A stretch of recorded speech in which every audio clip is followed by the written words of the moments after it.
Hello, it's Miss Plummer, and we are resuming Pet to Predator, Memoir of a Feline Hunter. And we're starting on chapter 11, The Fragrance of Fun. Wonder what fun smells like. Let me just tell you, my feline loving friends, Little Gray, he must have the biggest family in the history of the world. Sometimes, as soon as they'd sniff my fragrant aroma, that means nice smell, they'd scamper away. Other times they took a chance and tried to outsmart this ferocious feline hunter. One of those brave brothers led me on a chase that lasted a few days and nights.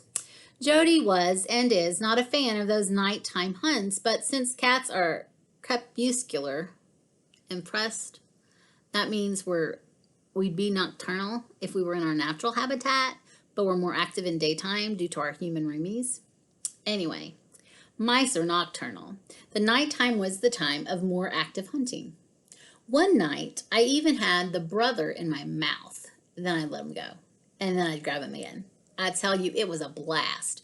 You really should try it sometime when you're up at night and find a critter in your house. Well, after catching him a handful of times, he finally escaped me. I couldn't find him anywhere. I thought he had escaped. I was wrong. Man, Jasper, did you stink up the house or what? Your litter box must need to be changed badly, exclaimed Jody when she returned from school. What? I replied, stretching awake from my afternoon nap. How odd. Your litter box doesn't look overly used. Why in the world does the house stink? Jody asked. I think it may be your new shampoo. Maybe it's that soup you made last night and forgot to put away, I offered.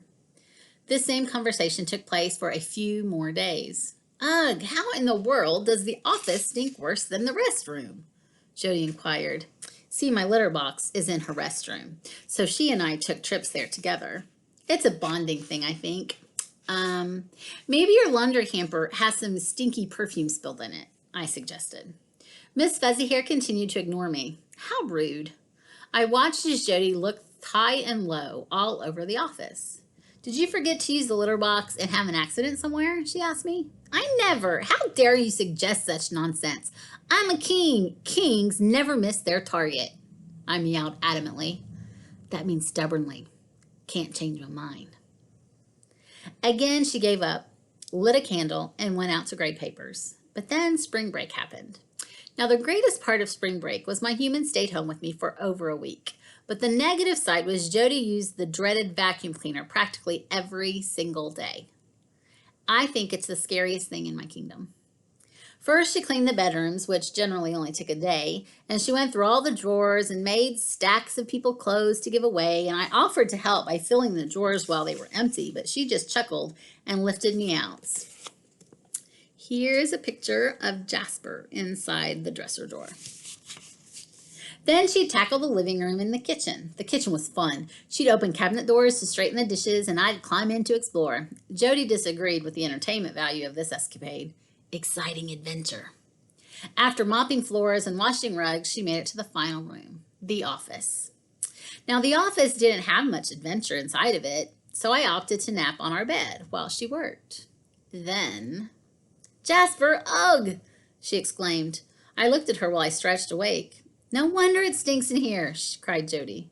Okay, I had to know what stinky thing was being blamed on me, so I sauntered from the bed into the office.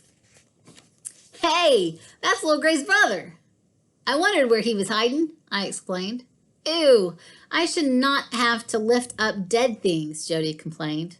Listen, you should just be glad he's dead. It's not my fault he's small enough to go under things, I reasoned.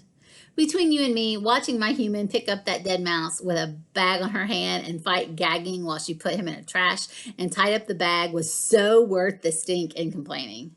That was funny stuff. I decided I should get rid of more intruders this way, so I can be entertained. Chapter 12, Toys Make Me Cray Cray. As I told you, I'm a king, so I have a large supply of toys, but that doesn't keep Jody from bringing home more toys for me. She's a good human. If you don't have one, I hope you find one just like mine. Anyway, those are my cats playing in the other room. Anyway, she brought home this bluebird. It was no ordinary bluebird. This bluebird smelled like heaven.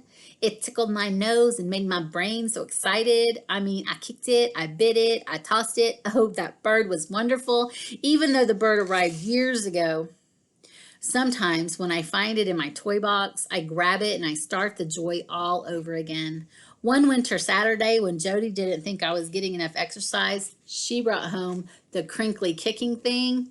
It became my new ideal foe. That's a synonym for enemy. Because my back legs got a workout and I could use my teeth without the water please coming out. Man, when Jody tossed that across the living room, it was like a red flag being waved in front of a bull. Did you know that bulls are colorblind? I learned that from my human. I'm telling you, being the house cat of a teacher is great for the IQ.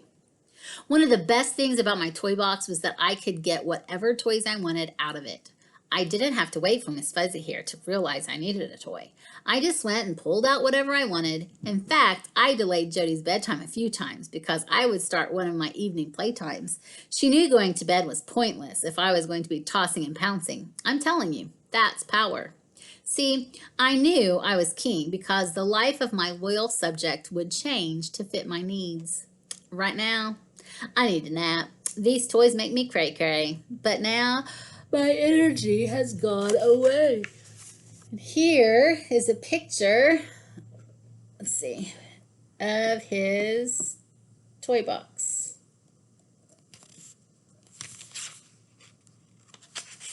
Chapter 13, which will be our final chapter for today. Nighttime bully. As you know by now, I'm quite possessive of my domain. Intruders are not welcome to enter. However, the same territorial trait overflows to my land, even though I only touch it periodically. Well, one time when I was about 9, the bully of the block started making nightly visits to my porch. How dare she? As any good guard cat would, my tail fuzzed up, my back arched, and my meow went into a fierce protector mode. Then Miss Fuzzy here had the audacity, that means disrespectful behavior, to laugh. I know, right? How rude. Does my ferocious lion see something in the yard? Asked Jody.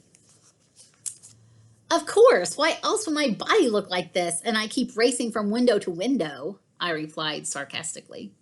My defensive surveillance, that means watch closely, continued for an eternity.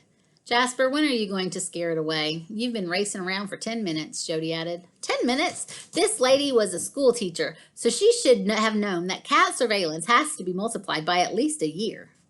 Regardless, Miss Fuzzy here finally closed the recliner and came over to look out the window to see the intruder. And you'll never believe what she did. She took a stinking picture. I kid you not. We were under attack by the bully of the block, and she took her phone and she snapped a picture to put on Facebook. Then she knocked on the window and the community cat scurried away. But it was only because I had warned him. I had worn him down by my focused glare and my fierce meowing. And here is the outside cat taunting Jasper. That stinking cat came back night after night after night. It was exhausting. Every night I had to go into a guard cat gear. That takes a lot out of a cat, so each night after Jody finally got up to knock on the window, I slept like a hibernating bear. That's not as easy as you think when you're really a cat. I'm telling you the truth. I kid you not. And tomorrow's section will start with Chapter 14, Bedtime BFF. So I look forward to tomorrow's reading.